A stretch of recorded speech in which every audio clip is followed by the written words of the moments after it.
लाखों घर उजवा देती है, जबकि इतने भीतर रहती है फिर भी गोलियां चलवा देती है। क्या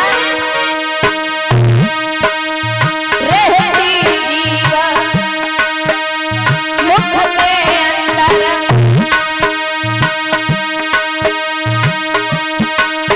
और फिर भी गरीब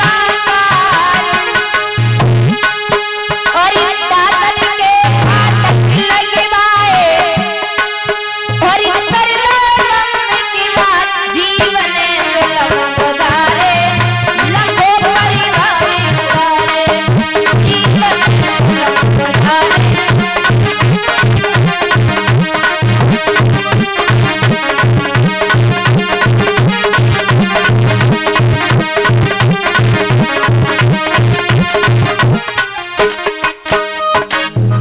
ध्यान रखना, ये जीव ऐसी होती है ना कि लाखों घर उजवा दिए हैं इस जीव ने, जबकि मुख के अंदर रहती है।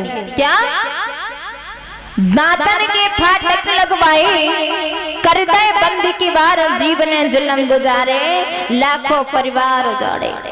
एक बार ऐसा हुआ, जीव में ना दातन में बहस छिड़ गई, तो जिब्या ने दांतों से कहा सुनो सुनो, अब की बार अगर तुमने हम चाहे तो तुम्हारे 32 बार उगल पड़े। जीव दांतों ने कहा वो कैसे, कि अगर हमें ऐसी बात कह जाए दांत नहीं पे सबको, हम तो कह के भीतर हो जाए और दांतन पे सब जोर आएगा। बोले जब तो बात सही है, कि जीव हर के तुम बात तो कह के जीव अंदर चली जाएगी, लेकिन दांतन की आप बता जाते हैं। तो दातन ने कही सुनो, हम तुम्हें तो मौका ही नहीं दिए, तुम्हें हम अंदर जाने ही नहीं दिए, क्यों हम हुक्म मनाए हैं। तो भैया वही मैया द्रौपदी ने कह दिया है कि अंधों के तो अंधे ही पैदा होते हैं। दुर्योधन ने उसी समय प्रण कर लिया कि हे द्रौपदी, इस बात का बदला हम तुमसे जरूर लेंगे। कहते हैं ना कि नारी में बुद्धि नहीं होती है, नारियों में बुद्धि नहीं होती है, क्योंकि बात जो भी कहते हैं उसके लिए सोचना समझना नहीं है, जो आ गया सो कह दिया। भैया कभी कहता भी है कि स्त्री की बुद्धि का कोई ठिकाना नहीं है, और क्या कहा जाता है, क्या कि तूने आजादी रची भगवान हर जाओ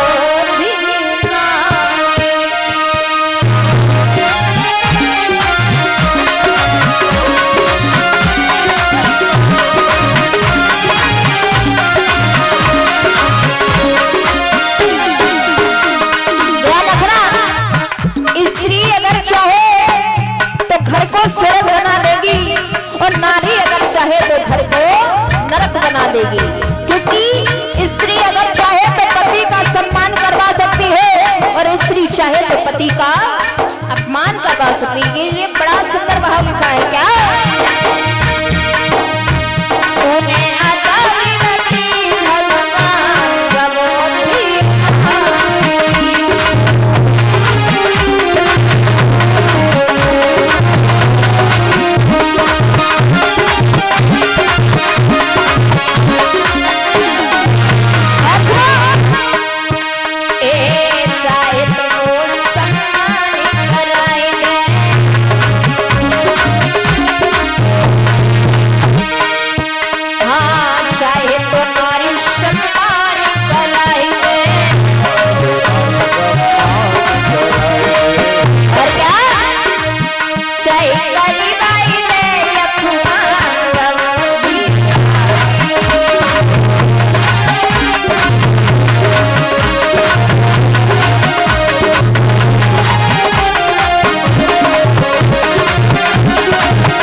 ध्यान रखना, स्त्री की बुद्धि का कोई ठिकाना नहीं है, लेकिन कभी कभी बिना नारी के घर नहीं चलता है।